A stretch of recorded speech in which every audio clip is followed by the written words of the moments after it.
What is going on, guys? Today I'm going to be talking about a topic that I have wanted to talk about almost since before I started making these One Piece YouTube videos. And more specifically, I am talking about what happened at the very end in the final panel of chapter 865 of One Piece in the right side of said panel. I'm not exactly sure what I'm trying to accomplish with this video because I don't have any set theories on the shit I'm going to be talking about in this video. I just think that something really important happened in this panel that needs to be addressed because it probably is going to play some huge part in the future of One Piece. I've done a lot of research on this topic and have pretty much found no connection to One Piece, so I don't really know what's going to happen. Maybe I'm just really bad at making theories. I don't know. Maybe Joy Boy sees this video and makes something really good out of it. I guess we'll have to see with that, but for now, I would just like to bring this to everyone's attention. So forgive me if this video is shorter than usual, and let's get into this shit. So in the right side of the panel, you can see some black, darkened, massive object, which doesn't really seem to be actually in its full, right? We are seeing just a side of it. From what we can see, it pretty much just looks like a large line, which at the bottom just slightly curves out, and towards the top does curve out pretty strongly. If anything, it kind of looks like almost another line is coming off of it.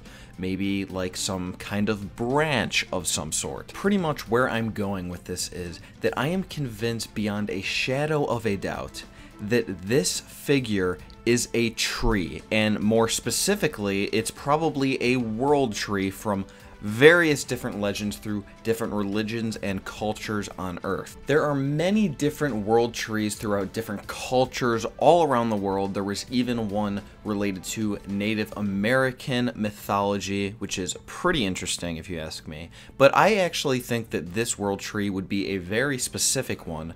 I think that it would be the Nordic one, Yggdrasil. Pretty much Yggdrasil is supposed to be the center of the universe, which connects the 9 worlds of Norse mythology. Now, like I said, I don't see how this too much connects to the One Piece world. I don't see anything for these 9 different universes or whatever, but 2 of them specifically I think are important, those being Midgard and Jotunheimer. And please forgive my pronunciation of that. I've looked this up and I've seen multiple different pronunciations, so I'm going with Jotunheimer. All of these different universes are supposed to exist within different parts of the tree. Midgard, the world of mortals, supposedly in the middle of this tree. And Jotunheimer, the land of the giants, supposed to be surrounding Midgard. In my opinion, it is not going too far to speculate that possibly in a world where you're making some kind of reference, since Midgard is the center of the tree, wherever the tree is located in said fantasy world would be a representation of Midgard. Now I know we already got people in here, but Franky, that doesn't make any sense because I thought you were just saying that Jotunheimer is the land of the giants, and you're saying here that this tree is in Elbaf, so that's supposed to be the land of the giants, right? What's going on here? Okay, yes, I understand that it's kind of backwards, but something else interesting about Elbaf is that if you spell it backwards, it says fable. I know a lot of people are already aware of this. It says fable, which kind of is another word for mythology. It's not exactly the same at all, but I mean, Oda doesn't even really speak English either. So is it possible that this land of the giants with its potential world tree and a name spelling fable backwards, is it possible that Oda switched Midgard and Jotunheimer in this reference? Could in Oda's story, the land of the giants be the place where the world tree is located, while Midgard is everything outside of that? By the way, this would also explain why the giants have this Nordic Viking kind of theme going on. Pretty much, from what we've seen from Big Mom's backstory, they kind of got competitions going on and whatnot with Hyrden in that competition where he was, I believe he was the champion of it. And then, of course, we have these giants who go off and become pirates. This is pretty much a perfect example of a Viking. They just got this Nordic Viking theme going on, so it makes sense that it would kind of tie into all this, especially with this panel from 865. Another thing that is very interesting about this is that the name Yggdrasil actually holds some important information too, okay? So Yggdrasil pretty much means either terrible steed, or it could mean something along the lines of riding the gallows, as in being hanged from the gallows. This is because Ig could pretty much either be translated into terrible, therefore being terrible steed because Yggdrasil is steed, or probably much more likely, Ig could be translated to Odin, another name for Odin, who is one of the most important gods in Norse mythology. And in various different poems and Norse mythology, this character Odin, this god figure, has been described as hanging himself from a tree, or in other words, riding the gallows. And it kind of goes without saying, if you take the context of said mythology and poems, that they might be referring to Yggdrasil, and that's where it got its name. Now, none of this riding the gallows and whatnot is really that important. I don't think it really applies to One Piece, and, you know, there being a god also, this character Odin is not that important because there's no gods in One Piece, at least as far as we know, and I can't imagine why there would be. That seems kind of silly to me. But what is important is this god's name, Odin, okay? We have a character in One Piece named Odin Kozuki. And considering the fact that not just was he a member of the Roger Pirates, but he also has his son Momo, who is capable of using the voice of all things, possibly to even a greater extent than Luffy as of right now, and he is still a small child. Now, while I'm not going to say this is a theory or whatever, or even really that I think it's going to happen, like I said at the beginning of this video, I just want to throw out a lot of ideas out there, throw out this information, and maybe people will see some kind of connection that I am not. But something that I kind of am getting, you know, a little bit of a indication of is with how a lot of people believe that Momo is going to become a member of Luffy's crew. You know, they're supposed to be going to Elbaf in the future, and if that was the case, it would make perfect sense for him to at least be along with them, right? He doesn't necessarily have to be a part of the crew, but it would make sense for him to go with them because of this whole thing with his father being named Odin, pretty much named after this tree. There's kind of a direct correlation between Ig and Odin. They mean the same thing in this language. Maybe it's going to become this super powerful tree of some sort, maybe even almost like a god, not exactly one, but it has kind of ridiculous amounts of powers of some sort. Maybe it's causing bad things to happen. I don't know, okay?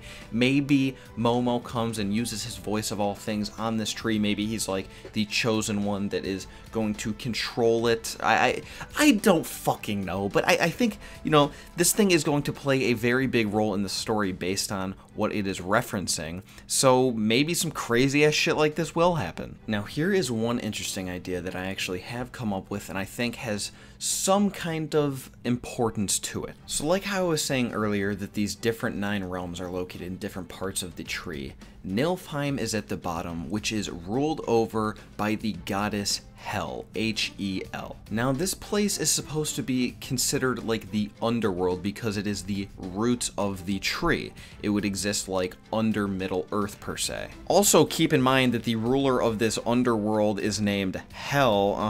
There might be some kind of a connection there. But so, if Midgard and Jotunheimer are supposed to be at the center of the tree, which makes sense since what we saw was the trunk of a tree, by that logic, there's probably going to be some kind of representation of both Asgard and Niflheim, okay?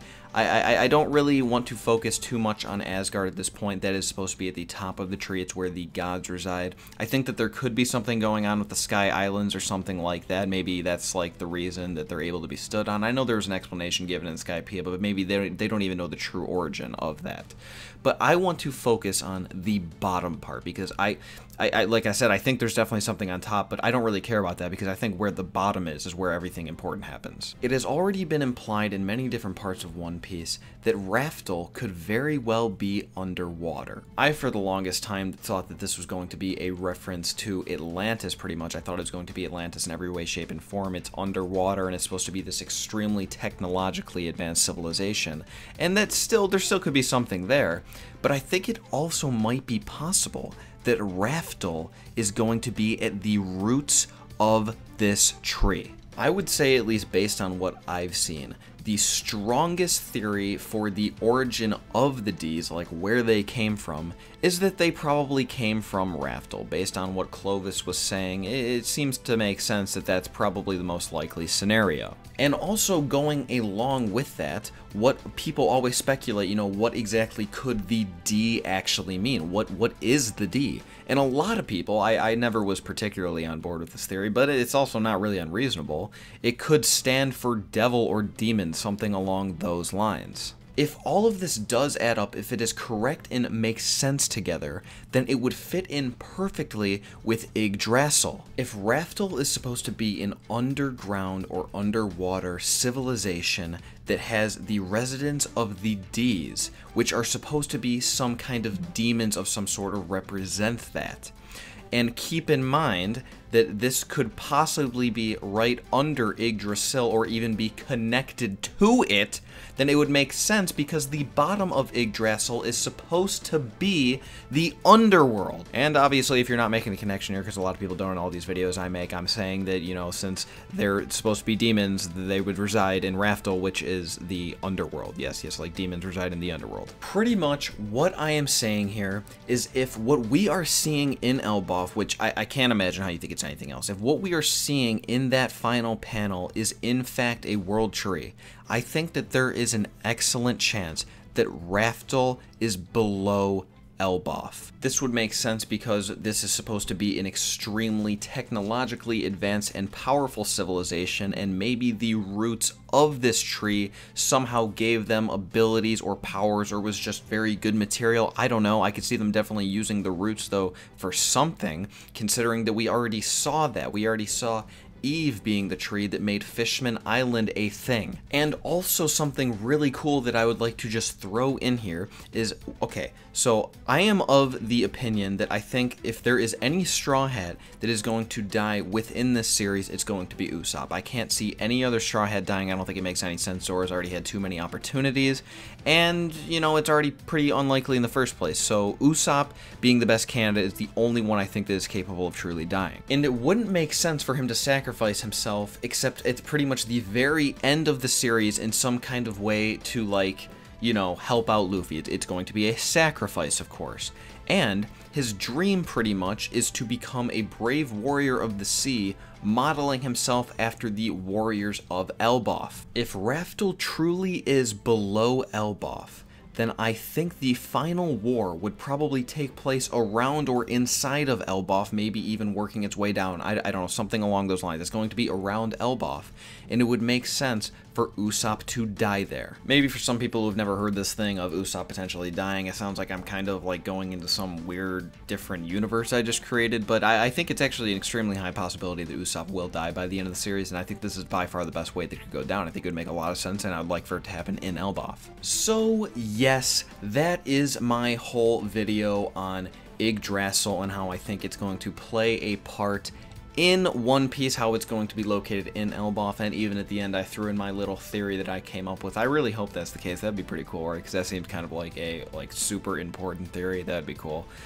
Yeah. If you guys enjoyed this video, remember to give it a thumbs up and subscribe if you haven't already. Please make sure to leave me a comment letting me know what you thought about this video, if you liked all the information I presented here, and more importantly, if you liked that theory I threw in the end. I really like it. I think it'd be very cool. There's even something going on with the top of the tree, maybe something related to the Sky Islands, maybe something related to the Celestial Dragons. I don't know. I guess we'll have to see. I hope you guys have an excellent rest of your weekend, and I will talk to you on Wednesday.